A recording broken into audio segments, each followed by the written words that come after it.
पिछले हफ्ते मेरी पत्नी निशा को बुखार था। पहले दिन तो निशा ने बताया ही नहीं कि उसे बुखार है। दूसरे दिन जब निशा से सुबह उठा नहीं गया तो मैंने यूं ही पूछ लिया कि तबीयत खराब है क्या। निशा ने कहा कि नहीं, तबीयत खराब तो नहीं है, हाँ थोड़ी थकावट है। मैं चुपचाप अखबार पढ़ने में मशगूल हो गया। जरा देर से उस दिन वो जगी और फटाफट निशा ने मेरे लिए चाय बनाई, बिस्किट दिए और मैं अखबार पढ़ते पढ़ते चाय पीता रहा। मुझे पता लग चुका था कि निशा को थोड़ा बुखार है और ये बात मैंने उसे छू कर समझ ली थी। खैर, मैं यही सोचता रहा कि मामूली बुखार है, शाम तक ठीक हो जाएगा। निशा ने थोड़े बुखार में ही मेरे लिए नाश्ता तैयार किया। नाश्ता करते हुए मैंने निशा को बताया कि आज खाना बाहर है, इसलिए तुम खाना मत बनाना।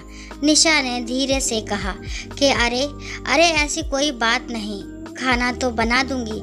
लेकिन मैंने कहा कि नहीं, दफ्तर की कोई मीटिंग है, इसके बाद खाना बाहर ही है। फिर मैं तैयार होकर निकल गया।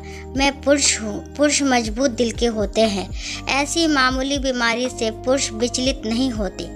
मैं दफ्तर चला गया। फिर अपनी मीटिंग से मुझे ध्यान भी नहीं रहा कि निशा की तबीयत सुबह ठीक नहीं थी। खैर, शाम को घर आया तो वो लेटी हुई थी। उसे लेटे देखकर भी दिमाग में एक बार नहीं आया कि यही पूछ लूँ कि कैसी तबीयत है। वो लेटी रही। मैंने अपने कपड़े बदले और पूछ बैठा कि खाना।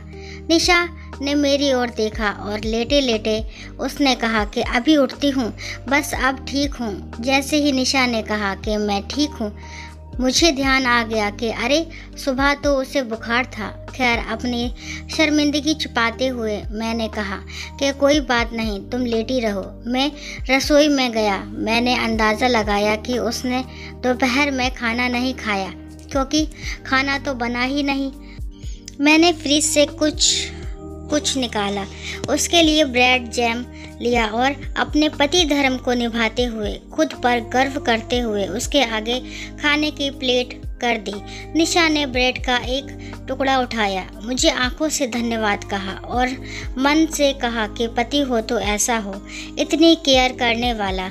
मैंने एक दो बार यूं ही पूछ लिया कि तुम कैसी हो, कोई दवा दूं क्या, और अपने कंप्यूटर आदि को देखता हुआ सो गया। निशा अगली सुबह जल्दी उठ गई। मुझे लगा कि वो ठीक हो गई है और मैंने फिर उसके बुखार पर चर्चा नहीं की। मैंने मान लिया कि वह ठीक हो गई है। कल मुझे सर्दी हो गई थी, 2-3 बार छींक आ गई थी। घर गया तो निशा ने कहा कि तुम्हारी तो तबीयत ठीक नहीं है। उसने सिर पर हाथ रखा और कहा कि बुखार तो नहीं है, लेकिन गला खराब लग रहा है। ऐसा करो, तुम लेट जाओ, मैं सरसों का तेल गरम करके छाती में लगा देती हूँ। मैंने 1-2 बार कहा कि नहीं, ऐसी कोई बात नहीं, लेकिन निशा ने मुझे कमरे में भेज ही दिया। मैं बिस्तर पर लेटा ही था कि मेरे लिए शानदार काढ़ा बनकर आ गया। अब मेरा गला खराब था तो काढ़ा बनना ही था। काढ़ा पीकर लेट गया। फिर 10 मिनट में गर्मा गर्म सूप सामने आ गया। उसने कहा कि गर्म सूप से गले को पूरी राहत मिलेगी। सूप पिया तो निशा मेरे पास आ गई और मेरे सिर को सहलाने लगी।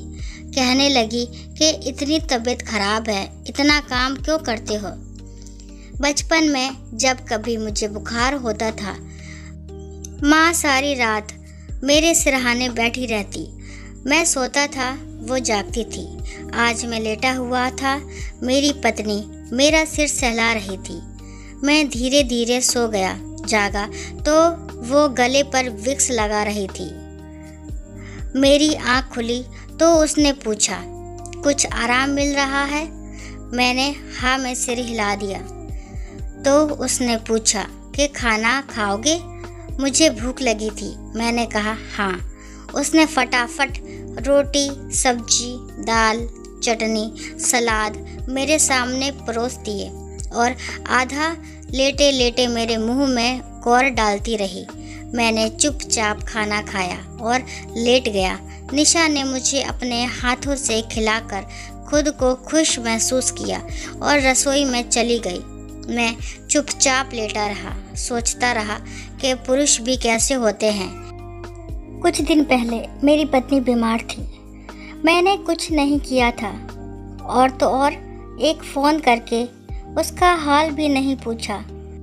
उसने पूरे दिन कुछ नहीं खाया था, लेकिन मैंने उसे ब्रेड परोस कर खुद को गौरवान्वित महसूस कर रहा था। मैंने ये देखने की कोशिश भी नहीं की कि उसे वाकई कितना बुखार था। मैंने ऐसा कुछ नहीं किया कि उसे लगे कि बीमारी में वो अकेली नहीं, लेकिन मुझे सिर्फ ज़रा सी सर्दी हुई थी और वो मेरी माँ बन गई थी। मैं सोचता रहा कि क्या सचमुच महिलाओं को भगवान एक अलग दिल देते हैं? महिलाओं में जो करुणा और ममता होती है वो पुरुषों में नहीं होती क्या? सोचता रहा। जिस दिन मेरी पत्नी को बुखार था, उस दोपहर जब उसे भूख लगी होगी और वो बिस्तर से उठ ना पाई होगी, तो उसने भी चाहा होगा कि काश उसका पति उसके पास होता। मैं चाहे जो सोचूं, लेकिन मुझे लगता है कि हर पुरुष को एक जन्म में औरत बनकर ये समझने की कोशिश करनी ही चाहिए कि सचमुच कितना मुश्किल होता है औरत होना, माँ होना, बहन होना, पत्नी होना। दोस्तों, उम्मीद करती हूँ ये कहानी आपको पसंद आई होगी। कहानी पसंद आती है तो मेरे चैनल को लाइक, शेयर, सब्सक्राइब करना ना भूलें और इस कहानी के बारे में आपके क्या विचार है कमेंट बॉक्स में ज़रूर बताएं और कहानी को लास्ट तक सुनने के लिए थैंक यू।